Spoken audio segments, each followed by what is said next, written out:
back to your earlier question about the emotions, it was a really odd process because essentially you're buying your child's genes. Yeah. Yeah. That's heavy.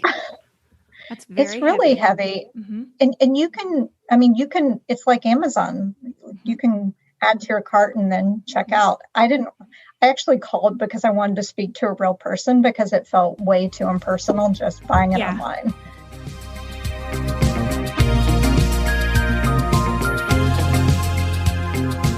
You're listening to the Mommy Labor Nurse podcast, where you'll gain the knowledge and confidence you need to erase the unknowns of pregnancy and birth and rock the newborn days like a boss. My name is Liesl Teen. I'm a fellow mom, labor and delivery nurse, and your host. Each week on this podcast, you'll hear a mix of birth stories, expert interviews, and other fun pregnancy and birth-related content. As a reminder, anything you hear on this podcast is not medical advice. Please see mommylabornurse.com/disclaimer for more details. And now let's get into this week's episode. Hey guys, happy Monday. So this week on the Mommy Labor Nurse podcast, I was joined by Sara, who reached out to me because she wanted to come on the show and talk about her journey to becoming a single mother by choice. Super, super unique episode. And I'm so excited to share it with you. This is actually the 100th episode of the Mommy Labor Nurse podcast. And I thought this was a really cool one to choose for the 100th episode. So the big day of Sara's embryo transfer happened just 2 days before we recorded. And I love that timing because everything was so fresh in her mind. During our conversation, you'll hear her talk about the decision and process of freezing her eggs when she was in her early 30s and all of that thought and steps that went into actually deciding to become a single mother by choice when she turned 40 years old.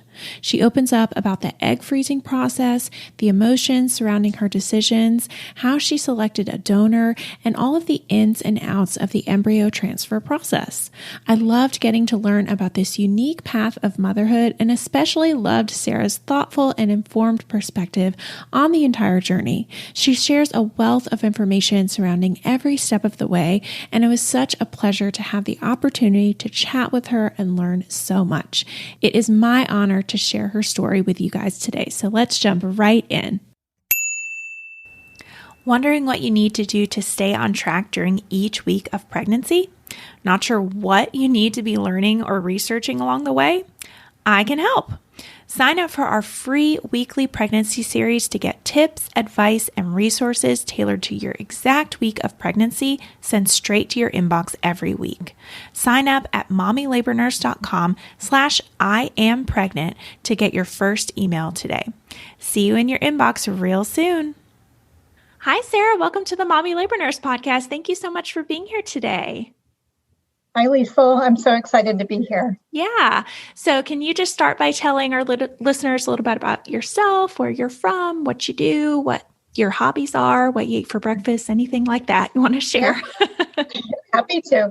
I'm actually from North Carolina, and cool. I lived in Raleigh for several years. Cool. Yeah, I went to graduate school there, nice. And I lived in California for the past 7 years after living in Washington, D.C. for a while. Cool. And I work for a tech company, and I also have a small coaching business on the side, helping women decide whether or not fertility preservation is right for them. Very cool. I love trail running. I love swimming. I love being outside because the weather's always great in California. And I was going to say, super jealous. I have a couple friends who live in California, and whenever we go to visit them, I'm like, man, this weather is just so nice. It's so hot in North Carolina. It's just so humid. There's no humidity out there, and it's so great. Yeah, it is so great. Yeah, except when there's fires, but that's not so great. You're right. Cool. Well, guys, today we are doing kind of a unique episode. I wanted to have Sara on because she has a very unique situation. And Sara, I was going to say too, I want to have you on, I think, again, once you have baby, to talk about a birth story, if you're willing to come back on. So Sara, without spoiling anything, I want you to kind of go over your story of because we have people submit, what they want to come on and talk about. So I want you to tell me what your submission was all about, and then we can get into your story. Yeah, absolutely. So I am a 41-year-old single mother, or planning to become a single mother by choice. Yeah. Fingers crossed. Yeah. We'll see. And last year when I turned 40, I think it really struck me that if I'm going to have a child, it's kind of now or never. Mm-hmm. And so fortunately, when I was 32, and then again at 33, I did 2 rounds of egg freezing. Okay. So the first time I did it, it was while it was still considered experimental by the FDA. It hadn't been approved yet. Wow. Yeah. And, I got a cohort of eggs from that round. And then I remember meeting with the doctor afterwards, and I felt really good about my results. And she said, you probably have enough for 1 child, but if you want a second one, you really need to do this again. Mm-hmm. So I thought, okay, all right, well, I'll go through it again. So I did that again at 33.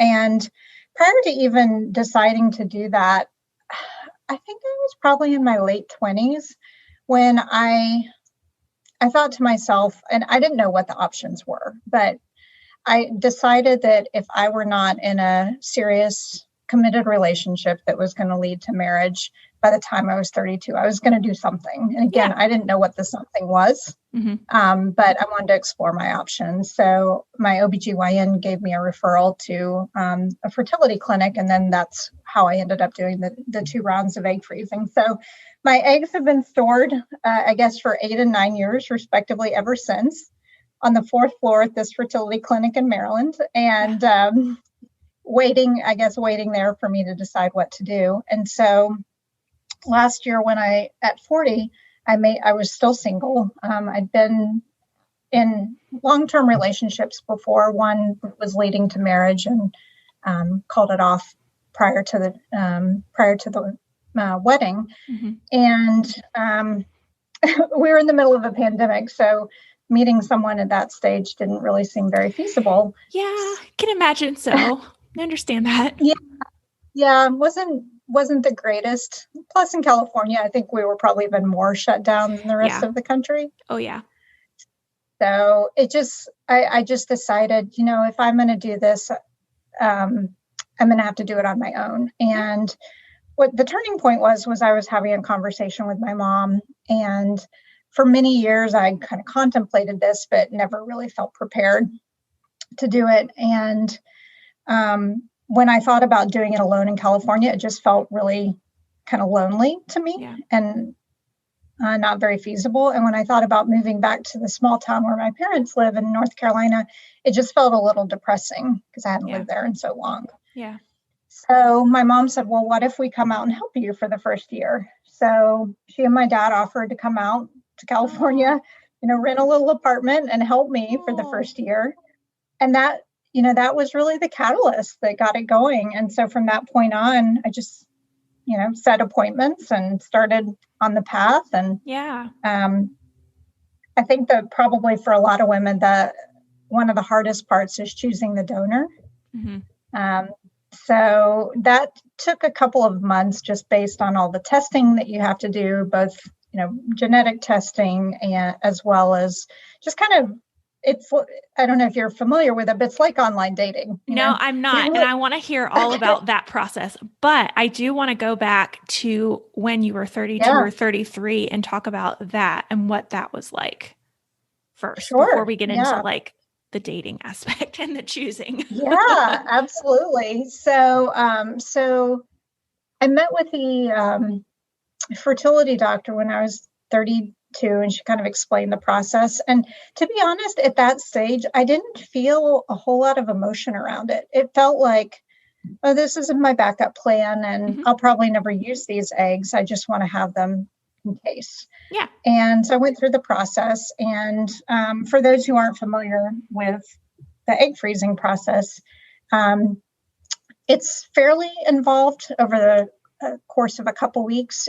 You have to give yourself injections to kind of stimulate the ovaries, because what you want to do is you want to take advantage of all of the eggs that are coming in any given cycle. When normally we only release 1 egg per cycle, the idea is that you want all of the eggs to mature at any given time. And so you're given hormones in the injectable form to kind of stimulate that.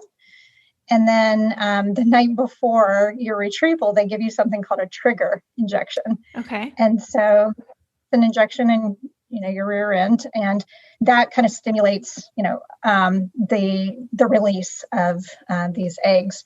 Okay. So then the next morning you go in, it's a fairly minor procedure. They sedate you, and they essentially go in and extract a crop of eggs out of your ovaries. And that's put them it. in a vial and store them. Yeah. And that's it. Wow. That is crazy. So how long was that process? Like, how long do you have to just give yourself injections for a few weeks, or like how long is the process? Yeah, I think it's a couple weeks. Okay. You're going in during that process. Towards the end, you're going in daily for ultrasounds, because they don't want you to ovulate beforehand, because if you ovulate, it ruins the whole thing. Got it. Okay. So they want to monitor the growth of the, you can't actually see the eggs. So eggs are encased within a follicle. So what you're seeing on ultrasound is actually the follicle. Okay. So you're watching the growth of these follicles, and you want all of the follicles to kind of mature at the same time. You don't want there to be anybody out ahead, because you want them all to be kind of a similar stage of viability. Like primed. Yeah. Primed. It's a good way of saying it. So, so you're doing that, and you're also doing daily blood tests, because they want to monitor all of the different hormones levels and stuff. Yeah. Makes sense. And they'll often call you that same day with your results and have you adjust your medication accordingly. Okay. So that's what I wanted to ask you too. So what is there? I'm sure there's a failure rate of it not being successful. What does that look like? Luckily, I never had that happen to me. But I do know people will have canceled cycles if they're not maturing, or if one of the follicles is ahead. And with a canceled cycle, it's really a shame, because these hormones are very, very expensive. They're as expensive as the procedure. Wow. Yeah. So that's crazy. And so then you're saying when you did it a second time, it was exactly the same kind of thing. Okay. Yeah, exactly the same thing. I experienced bloating, and that was pretty much it. Okay. You're not supposed to exercise much during the process, because you're stimulating your ovaries. But other than that, I would go to work every day after my ultrasound. Yeah. So it wasn't, I didn't find it to be a difficult process. Some people do have more side effects than I did. Gotcha. And what about the aftercare? Was there any sort of did you feel sore or anything like that afterwards? Crampy? Yeah, okay. I felt a little crampy. I think there might have been some light spotting. Okay. But I took the rest of the day off of work and then was fine to go back the next day. Yeah. Cool. So with them being, you're saying they were in Maryland. So now flash forward, I'm sure you had to travel to Maryland to get them inside you. Is that how the process worked? Do they ship them to you, or what does that even entail? So they could have. So I thought a certain portion of my eggs to create embryos with donor sperm. I'm happy to go into that too. But I kept some of my eggs frozen in case I end up meeting someone and we want to have children together. Gotcha. So I was originally supposed to do this in December of 2020. Okay. So that was back when there was, this 2-week quarantine. So I flew to North Carolina to my parents' house for 2 weeks. My mom and I drove to DC, which is really far. Yeah. And I just emotionally, I was not ready to do it. It was the next step in the process, but I was starting to panic, and I didn't think that panicking was a great way to go into such a major life decision. Yeah. And just a lot of stress. And if it just doesn't feel right, it's not the right time. What were some of the feelings that you were feeling? Were you just scared, or were you nervous, or were you feeling like maybe this isn't the right thing that I'm supposed to do? Or if you feel comfortable sharing, obviously. Yeah. I was scared. I was nervous. I had feelings of guilt about bringing a child into the world with only one parent. Yeah. I can understand and not knowing the biological father. So lots of guilt, questioning. I wasn't so much questioning if it was the right choice for me, but it was more if it was the right choice for the child. Yeah. And at the time, I've been working on a master's, and as part of that, I have to do clinical hours. And I was leading a loss of child grief group at the same time, which was a terrible combination Very of heavy things to do. Yeah.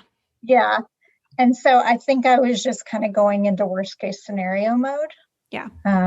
Makes sense. And so what we ended up doing instead, because I'd already been on the hormones, I'd done pretty much everything leading up to that point, was the doctor said, we can do a test. It's called an ERA, endometrial receptivity analysis or assay, I think. Mm-hmm. So essentially they do a biopsy of the uterus to see if it would have been receptive to the embryo implanting on that given day. Okay. So we did that instead. That was, of all the things I've done, that was far and away the most painful. It was really? None of this other stuff is painful. That was horrible. What did it entail? Because they're going in. Like, they go in like right up top, or like how through your vagina? Oh, so it's more or less like a pap smear, but it's a lot more scraping. Okay, gotcha. And I think that my skin got pinched in the speculum too. Yeah, so that just adds to it. Yeah, yeah. So it was horrible, but it showed. I mean, I'm glad that we did that because it showed that I was within the window of receptivity. But the results showed that I should do it, I think, 4 hours earlier, based on when the progesterone injections began. Gotcha. So that you're saying happened in December? You had that go on? Okay. Gotcha. Yeah, that happened in December. And then I decided I needed to finish school because I work full time and I've been in school full time, just to kind of reduce one level of anxiety. Yeah. And to finish my clinical hours. So I decided, okay, I'm going to do this in May. Mm-hmm. So again, I do all the appointments. I'm doing monitoring here in California, and then they just send the results to Maryland. And my last appointment, I have my little suitcase with me there in the room. I'm going to fly out of San Francisco to DC. This thing is happening. Mm-hmm. A few days later, and they find a polyp. Oh, okay. So what does that mean? I know what polyps mean, but does that mean that they can't do it at all? Yeah, okay. It means they don't recommend doing it because basically it could prevent the embryo from implanting, or you could end up miscarrying. Yeah, makes sense. So canceled it all again. Huge bummer. Ugh. Yeah.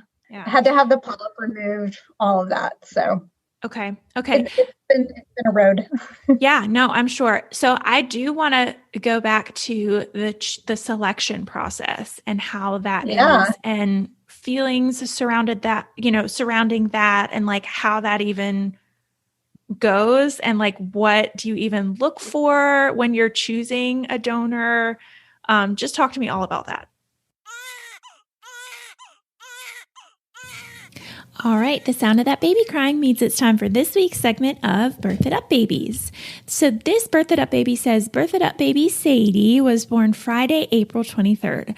I'm so thankful for your classes because we experienced so many different scenarios: induction, epidural, unplanned C-section, and I felt prepared and educated about all of them.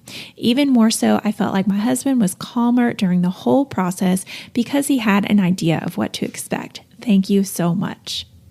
Love that one. Yeah, so we go over inductions, epidurals, unplanned C-sections in all versions of our birth courses because we know that birth is just, sometimes it just goes not the way that you plan it to. So we try to educate on all aspects of birth so you feel nice and prepared for whatever ends up happening. So if you want to learn about the course that this mama took, she took Birth It Up, the epidural series, and she also took Newborn Basics. You can head over to mommylabornurse.com and click on either Birth It Up, the epidural series, or Newborn Basics to learn more. All right, let's get right back into this week's episode. Yeah, it's a pretty fascinating process. So there are, in the United States, there's kind of, I would say, four probably 4, maybe 5 primary cryobanks. So they likely do sperm freezing as well as egg freezing or embryo freezing there for donor insemination. So essentially, you kind of have to, for me, I kind of narrowed it down to the bank first. And it's really funny because one of the banks was close to where my eggs were, but they showed adult pictures. And I think a lot of people want adult pictures, but I found the adult pictures to actually be a turnoff because you would read these wonderful profiles and their baby pictures were so cute. And then it's like, once they turn 25 or 30, it's like things went downhill. I don't know. So, okay, I understand that. Yeah. So I decided, I'm just better off not knowing. Yeah. The other thing that was really important for me was I wanted what's called an open ID donor. So you can choose, I think there's several different categories, but the 2 primary ones are anonymous or open ID. And anonymous means your child doesn't have any way. I mean, I'm sure with the internet they could figure it out, but the sperm bank does not allow any kind of way for your child to correspond with the donor. And for me, I didn't think that was my decision to make for my child. So it was really important for me to have an open ID donor, which means that at 18, my child can contact the sperm bank and they will initiate correspondence with the donor. There's no guarantee he'll respond, but to me, that was a better option. Yeah, that makes sense. So I kind of narrowed it down to the sperm bank based on those criteria because the bank I chose only does open ID donors. So those were kind of the first 2 categories. And then it kind of gets down to more of the online dating stuff. So you can search by all different criteria. I mean, you can search by blood type, eye color, hair color, occupation, ethnicity. I think some of them let you choose religion. Wow. Yeah, I think it's far more detailed actually. Like this guy has a pool, this guy has a nice car, like this. It's almost to that level of detail. Yeah. That's great. So, but for me, the health history was the most important. So, the first thing they do is they test you for all of these infectious diseases to make sure you don't actively have an infectious disease. And then they do genetic blood testing on the recipient. And I am a carrier of one thing that's kind of obscure. And so I needed to find someone who wasn't a carrier of that. Gotcha. Okay. And I'm also something called CMV negative. So I guess CMV is like cytomegalovirus. Yeah. That's right. You would know this. So it's not very common, but it's something that they test for. Yeah. So since I am CMV negative, that kind of dramatically reduced the pool because I guess most people are CMV positive. Yeah. And I think the antibodies can attack the fetus if one partner is positive and the other's negative. Is that how that works? I think so. I don't want to say anything wrong, but I'm not exactly sure, but that sounds right. Yes. Okay.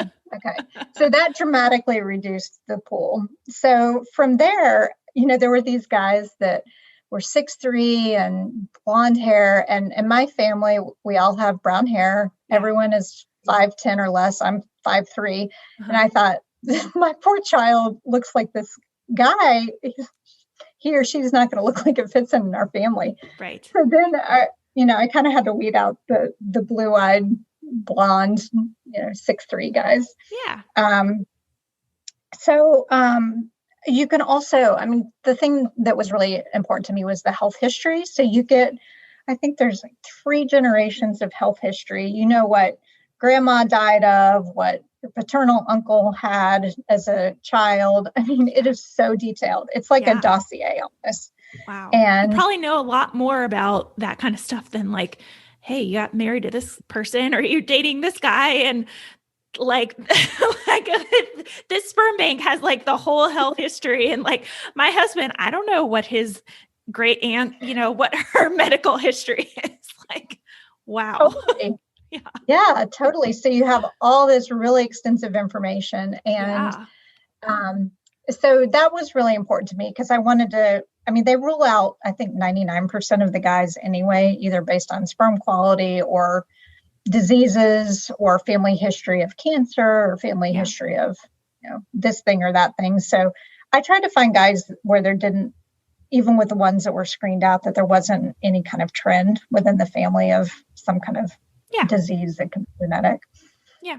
Makes sense. And then the thing that sealed the deal with the guy I ultimately chose was they could choose or not choose to write a letter to the recipient at the end.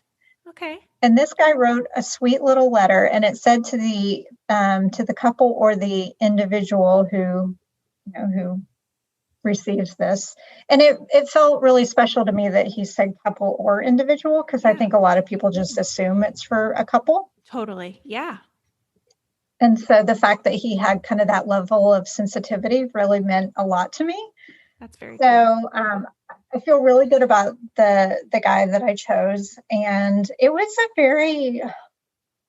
back to your earlier question about the emotions, it was a really odd process because essentially you're buying your child's genes. Yeah.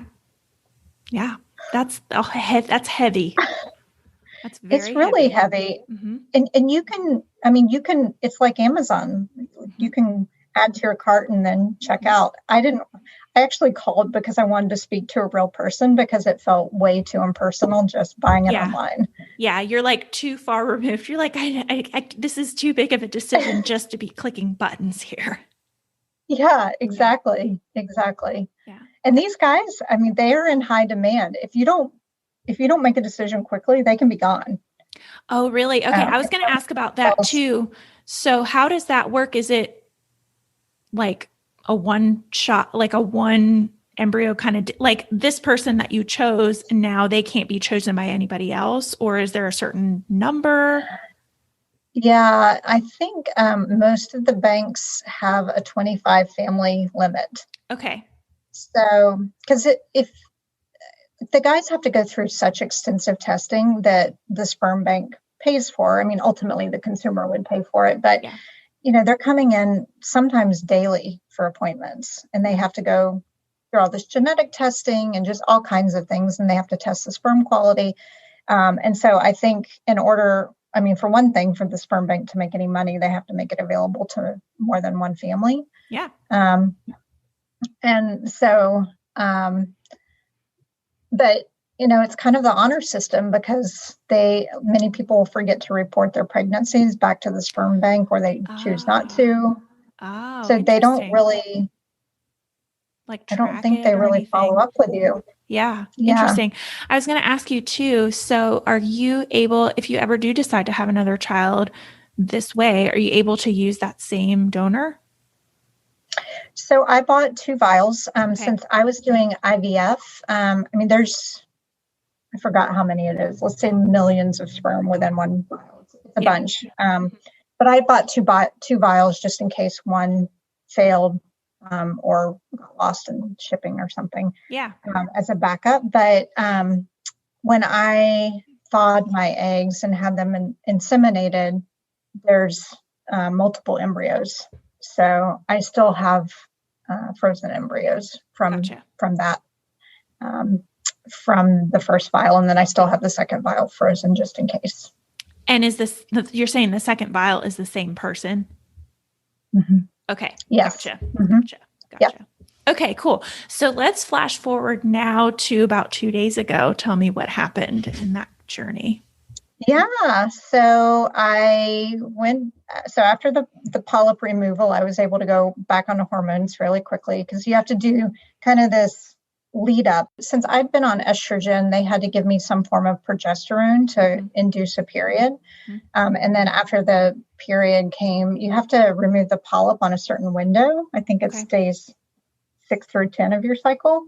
They want to do it before you ovulate. And so after that, I had to wait for a second period to come, a natural one. Okay. And then, so the polyp removal itself was really no big deal. It was more or less the waiting game for all of this. It just felt like eternity. Yeah. And so after my natural cycle came, that second cycle, then I went back on estrogen. So what they do for the reason why they give you estrogen is to help thicken the lining of the uterus so that it becomes a good home for a baby or for a embryo, I guess. And you would know this, actually. I think it suppresses the production of follicles. Is that right? Yep. Yeah. Okay. Because they don't really want you to ovulate. They want to control everything. This whole thing is very and that's essentially like what oral birth controls do too. It's like the same mechanism. Like they're suppressing ovulation, but they're also like manipulating the uterine lining. Okay. So they want it to be a certain thickness. And so after it's kind of reached its desired thickness, then they put you on progesterone because your body's not producing natural progesterone because I guess progesterone is formed from what's called the corpus luteum, which is the leftover follicle after an egg is released. So since women going through IVF aren't producing, their own eggs in this process, they're not ovulating, you have to take progesterone because if you don't have progesterone in your system, then you'll miscarry. Yeah. So you won't stay pregnant. It just won't latch on. Yeah. So, so I'm doing both injectable estrogen as well as kind of vaginal inserts. And so all of that is leading up to, the big day, which is the embryo transfer. Yeah. So to answer your earlier question about Maryland, so I went back to DC again, and had my embryo transfer 2 days ago. Yeah. And of everything I've done, it was the fastest, most straightforward procedure. Really? So it's leading up to this event and you're like, that's it. Yeah, exactly. I know. I thought, isn't there going to be a little bit more of a production made of this? Like, why aren't they playing music or something like this? Exactly. I know. Exactly. Some kind of fanfare. Yeah. That's crazy. Okay. So tell me what that process is like though. Is it just like an outpatient kind of procedure? Do you have to go under anesthesia? Is there any sort of recovery? Yeah, it's super easy and straightforward. So we showed up at 11:15. They wanted us to show up 30 minutes early. By 11:45, I'm kind of, I didn't even have to wear a hairnet, actually, just booties over my feet. And my mom was there with me, and they kind of hook you up to the ultrasound machine, and the ultrasound tech is doing an abdominal ultrasound while the doctor essentially inserts a speculum and a catheter and up through the cervix into the uterus. And then they call the embryologist and said, we're ready. The embryologist comes in with this little narrow tube and the embryos inside the tube along with some, I think, saline. And they essentially push the embryo up, through this catheter into the uterus. And on ultrasound, the embryo is microscopic, so you can't see it, but you can see the saline as it goes in. And it just looked like a little, I guess, kind of like a tadpole, actually. Yeah, but like a little bubble or something. Yeah. Yeah, almost. You could just see this little dart of fluid go in. Yeah. And then the embryologist takes the tube back under microscope to ensure that the embryo is no longer in the tube. And then they say, rest for 5 minutes and then you can go. I thought, 5 minutes? Really? Wow. That's it. That's it. That's it. Wow. Okay. So then tell me what the aftercare is like. Like, when do you have to go back? Is there any sort of monitoring? Like, do they tell you to take a home pregnancy test, or are they testing your levels, or like, what does that process look like moving forward? Yeah. So there's so they want you to really take it easy for the first 2 to 3 days, I guess, while the embryo is going to implant. And then after that, you can kind of slowly resume normal activity. You can't run, you can't kickboxing, obviously. Yeah. You can't lift weights until the first pregnancy test. But other than that, I mean, you can kind of live your normal life. And my first pregnancy test is in 8 days. Okay. So I guess that would be day 10. Okay. Post-transfer. I don't know, around there. Yeah. And it is a pregnancy test, just the HCG test, blood test. I could do a home pregnancy test, but personally, I'd rather not, because I think sometimes there's false negatives. And yeah. And it's just, your mind probably would, like, I know if I were in that situation, my mind would be constantly like, if it's not clearly positive, I would be like, oh, did I drink too much water? Or like, did I not do it right or something? So like, I agree with you. I think I would want to be in a controlled setting and then to be like, yay or nay. Yeah, exactly.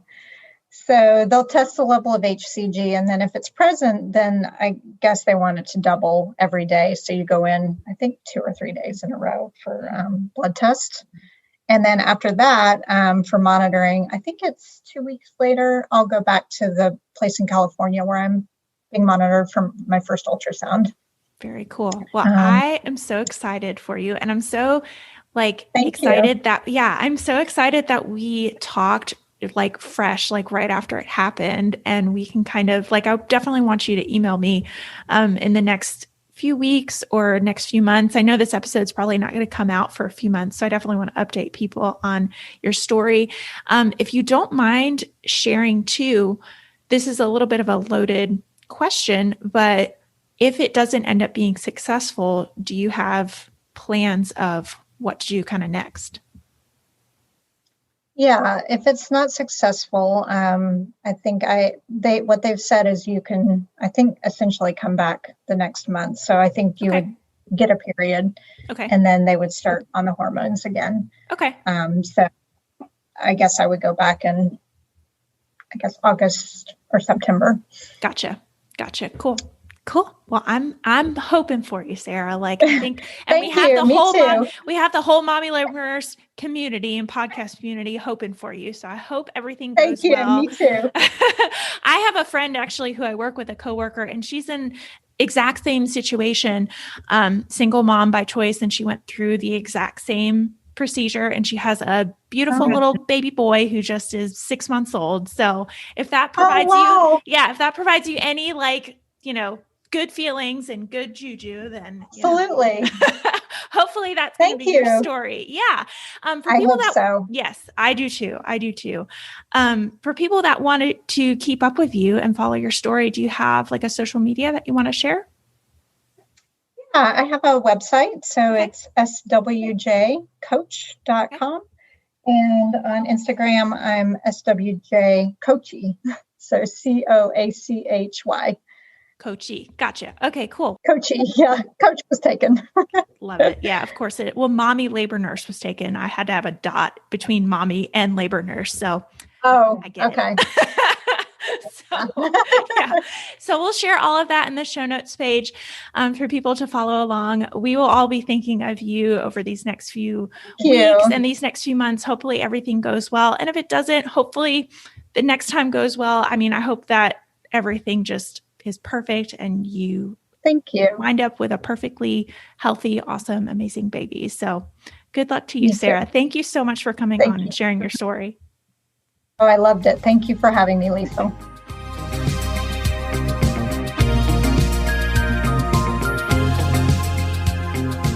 All right, guys, that wraps up this week's episode. Thank you so much for tuning in and letting me be a part of your motherhood journey. It is truly an honor.